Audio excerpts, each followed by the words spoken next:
नमस्कार दोस्तों, आपके अपने यूट्यूब चैनल किसान डेयरी फार्म में आपका स्वागत करते हैं। इस वीडियो में आपको जानकारी देंगे डेयरी फार्म लोन योजना के बारे में और इसको नाबार्ड स्कीम भी कहा जाता है दोस्तों, जो कि भारत सरकार के अंडर में आता है। दोस्तों आपको बता दें कि भारत सरकार द्वारा शुरू की हुई ये पुरानी योजना है, जिसमें युवाओं को रोजगार देने और किसानों की आय बढ़ाने के लिए यह योजना भारत सरकार द्वारा शुरू की गई थी। तो हमारा कोई भी युवा साथी और किसान भाई अगर डेयरी फार्मिंग का बिज़नेस शुरू करना चाहता है, तो सबसे पहले जो ज़रूरत पड़ती है, हमें पैसे की ज़रूरत पड़ती है। और इसमें आप अगर छोटा डेयरी फार्म भी शुरू करना चाहते हैं या बड़े लेवल पे भी आप अपना डेयरी फार्मिंग का बिज़नेस शुरू करना चाहते हैं, तो सबसे पहले जो आपको पैसे की ज़रूरत पड़ती है, तो आपको इस वीडियो में हम पूरा प्रोसेस बताने वाले हैं। इससे पहले दोस्तों, अगर आप हमारे चैनल पे नए आए हैं, तो चैनल को सब्सक्राइब ज़रूर कर दें। हम इसी टाइप की वीडियो हमारे चैनल पे डालते रहते हैं। तो सबसे पहले प्रोसेस की बात करेंगे। इस वीडियो में क्या प्रोसेस रहेगा दोस्तों, क्या आपका डॉक्यूमेंट्स रहेंगे, क्या इसमें आपका इंटरेस्ट रेट रहेगा, ब्याज रहेगा, क्या सब्सिडी आपको मिलने वाली है, क्या इसके फ़ायदे हैं और क्या आपकी यह लोन लेने के लिए योग्यता होनी चाहिए, पूरी जानकारी देंगे। अगर योग्यता की बात करें तो सबसे पहले आपको भारत का नागरिक होना है। ये सिर्फ भारत के नागरिक को ही यह लोन मिलता है। और इसके बाद अगर हम इस वीडियो में प्रोसेस की बात करें, तो दोस्तों सबसे पहले जो प्रोसेस की बात आती है, सबसे पहले आपको क्या करना होगा। सबसे पहले आपको प्रोसेस में बैंक विजिट करना है दोस्तों, क्योंकि हमारे युवा साथी जो होते हैं, अगर गवर्नमेंट की लोन स्कीम अगर आप लेना चाहते हैं, तो सबसे पहले हमारे युवा साथी क्या है कि दोस्तों नाबार्ड में जाते हैं लोन अप्लाई करने के लिए। आपको नाबार्ड में नहीं जाना, आपको सबसे पहले बैंक में जाना है। बैंक में आपको बैंक ऑफिशियल से मिलना है। लोन डिपार्टमेंट में जाके आप वहाँ पे जब लोन मैनेजर से मिलते हैं, तो आपको उनको बताना है कि आपको डेयरी लोन चाहिए और आपको ये भी बताना है कि आपको कितना बड़ा डेयरी सेटअप करना है और किस लेवल का सेटअप करना, पूरी जानकारी आप उनको देंगे। और उसके आधार पे वो डॉक्यूमेंट तैयार करते हैं दोस्तों, पूरे डॉक्यूमेंट आपसे सबमिट करवाते हैं। उसके बाद वो आपकी जो फाइल बनती है, उसके बाद आपका अप्रूवल के लिए नाबार्ड में जाता है। और नाबार्ड में जब फाइल जाती है आपकी, उसके बाद ही आपकी सब्सिडी अप्रूव होती है दोस्तों। और उसमें आपका बताया जाता है कि आपको कितनी सब्सिडी मिलेगी, क्या सब्सिडी का प्रोसेस रहेगा, पूरी जानकारी इसमें आपको दी जाती है। इसके बाद हम अगर बात करें दोस्तों कि बैंक में जब आप जाते हैं, तो सबसे पहले आपको उनको बताना पड़ता है कि नंबर ऑफ़ यूनिट का मतलब कि दोस्तों आप कितना बड़ा डेयरी फार्म शुरू करना चाहते हैं। तो नंबर ऑफ़ यूनिट में बात करें कि ये 2 पशुओं से शुरू होता है। जैसे गाय का करना शुरू चाहते हैं या भैंस का शुरू करना चाहते हैं डेयरी फार्म, तो उसमें आप 2 से शुरू कर सकते हैं और 10 भी कर सकते हैं, 20 का भी उनको बता सकते हैं अगर करना चाहते हैं। उससे बड़े लेवल पे करेंगे तो आपको मशीनरी की ज़रूरत पड़ती है दोस्तों। जैसे 20 प्लस पशुओं का अगर आप करते हो, तो आपको जो दूध स्टोरेज के लिए, कोल्ड स्टोरेज के लिए आपको मशीन चाहिए होती है। तो ये बताना है। दूसरे नंबर पे जब आता है, तो आपसे पूछा जाता है कि आपके पास जो ज़मीन है, वो आपकी खुद की ज़मीन है या आपने किराए पे ले रखी है। तो उसमें आपको बताना है कि आपकी खुद की ज़मीन है, तो आप बता सकते हैं कि खुद की ज़मीन, आपको उनको ज़मीन की जमाबंदी देनी है। अगर आपके पास अगर किराए की ज़मीन है, तो आपको उनको लीज़ का एग्रीमेंट देना है, जो किराए का रेंट एग्रीमेंट होता है वो देना होता है दोस्तों। और उसमें अगर आपको बात करें, तो जो आपको किराए का अगर ज़मीन आपके पास, तो लीज़ एग्रीमेंट आपका कम से कम आपको 10 साल का बनवाना है, ताकि बैंक को भी लगे कि आप जो बिज़नेस शुरू करने वाले हैं, वो एक लंबे टाइम के लिए बिज़नेस शुरू करना चाहते हैं। इसके बाद वो आपसे पूछते हैं कि आप बिज़नेस के बारे में पूछते हैं, क्या आपका पूरा बिज़नेस का प्रोफ़ाइल है, तो उसमें इसको बोलते हैं दोस्तों प्रोजेक्ट रिपोर्ट।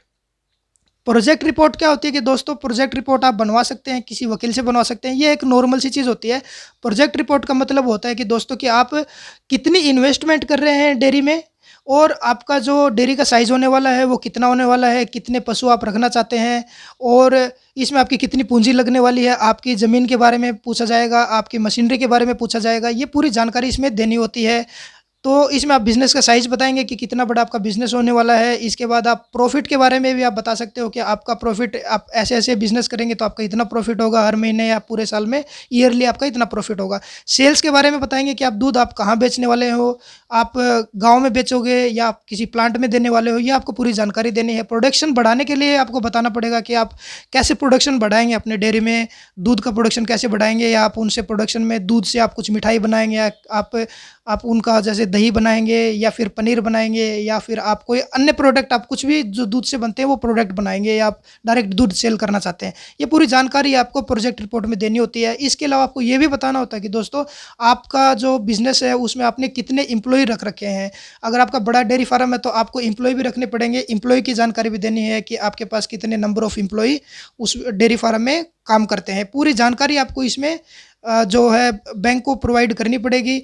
तो ये जो चीज़ें हैं दोस्तों, 3-4 चीज़ें हैं, वो बैंक के मैनेजर हैं उनसे आपको, जो लोन मैनेजर है उनसे आपको डिस्कस करना है, ताकि दोस्तों, क्योंकि ये सारी चीज़ें आप उनसे जब डिस्कस करोगे तो उनका भी क्या रिस्पॉन्स पॉजिटिव रहेगा। क्योंकि जब आपकी ये सारी चीज़ें वो देखेंगे तो उनको भी लगेगा कि आपको बिज़नेस के बारे में बारीकियाँ पता है। आप कोई भी बिज़नेस शुरू करना चाहते हैं दोस्तों, जब बैंक में जाते हैं तो आपको अपने बिज़नेस की पूरी बारीकियाँ, हर चीज़ की नॉलेज होनी चाहिए दोस्तों। डेयरी फार्म के बारे में उनके सवाल होंगे दोस्तों, डेयरी फार्म से रिलेटेड, कि आप अगर ऐसा होगा तो क्या करेंगे, क्या करेंगे दोस्तों। सारे जो भी क्वेश्चन है आपके पास, उनके आंसर होने चाहिए, ताकि आपका जो लोन अप्रूवल है उसी पे डिपेंड करेगा। ठीक है दोस्तों, पहली तो ये चीज़ होती है। दूसरी जो चीज़ होती है लोन अप्रूवल की, वो सिबिल स्कोर होता है आपका। आपका जो पास्ट पेमेंट हिस्ट्री देखी जाती है कि आप किसी बैंक से डिफ़ॉल्टर तो नहीं हो। ये चीज़ें होती हैं दोस्तों कि सिबिल स्कोर चेक किया जाता है। इसके बाद जो मैंने आपको इन्फॉर्मेशन दी है, प्रोजेक्ट रिपोर्ट के बारे में, ज़मीन के बारे में, कितनी पूँजी खर्च करना, पूरी बारीकियाँ आपको जान लेनी है इसमें दोस्तों। उसके बाद हम सब्सिडी की बात करते हैं दोस्तों। सब्सिडी की बात करें तो दोस्तों, सबसे पहले हम बता दें आपको कि इसमें सब्सिडी भी 2 तरह से मिलती है। जैसे जनरल कैटेगरी को जो सब्सिडी मिलती है, नॉर्मली 25% की सब्सिडी मिलती है। इसके बाद जो लोअर कास्ट आती है, SC/ST को मिलती है 33.33। तो ये 33.33% आपको SC/ST में इसकी सब्सिडी मिलने वाली है।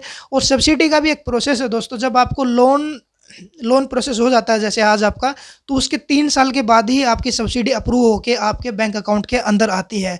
और सब्सिडी भी आपके ऐसे नहीं आएगी कि आपके डायरेक्ट अकाउंट में आ जाएगी। सब्सिडी के लिए भी आपका क्या होगा दोस्तों कि 3 साल के बाद आपकी वेरिफिकेशन होती है बैंक की तरफ से, और नाबार्ड की तरफ से वेरिफिकेशन होती है। इसके बाद इंटरेस्ट रेट की बात करें तो अप्रोक्स आपका 8% का इंटरेस्ट इस पर आपको, ये कि दोस्तों 8% का इंटरेस्ट आपका ब्याज है जो लोन के ऊपर लगेगा। हर EMI पे आपका इंटरेस्ट लग के आता है।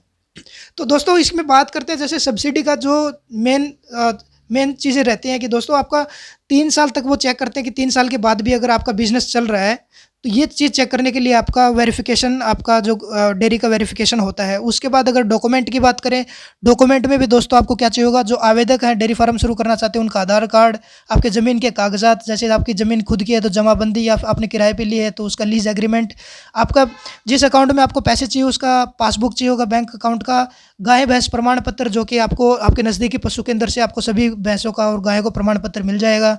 आपका पैन कार्ड होना चाहिए, आपका मोबाइल नंबर, जाति प्रमाण पत्र, पासपोर्ट साइज फ़ोटो, और डेयरी लोन योजना आवेदन फॉर्म आदि आपको ये बैंक में सबमिट करने हैं। दोस्तों हमारे जो व्यूअर्स के कमेंट आते हैं, सबसे पहले हमारे कमेंट जो आते हैं वो बताते हैं कि किसी बैंक ने उनको मना कर दिया है या फिर उनका बैंक लोन अप्रूव नहीं हुआ है। तो दोस्तों आप जब लोन अप्लाई करने के लिए जाते हो तो सारे डॉक्यूमेंट आप बैंक के पास लेके जाएं, और जो भी उनके क्वेश्चन रहते हैं पूरे आंसर करें, और उनके जो भी उनकी रिक्वायरमेंट रहती है पूरे डॉक्यूमेंट वगैरह सब कुछ देते हैं, तो दोस्तों लोन मिल जाता है। इसमें कोई बड़ी बात नहीं है, क्योंकि जो बैंक है वो लोन देने के लिए बैठे हुए हैं।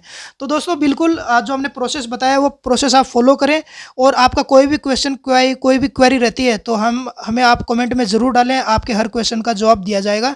तो दोस्तों आपको वीडियो अच्छा लगा हो तो चैनल को सब्सक्राइब जरूर कर दें, और बाकी दोस्तों के साथ शेयर करें। धन्यवाद।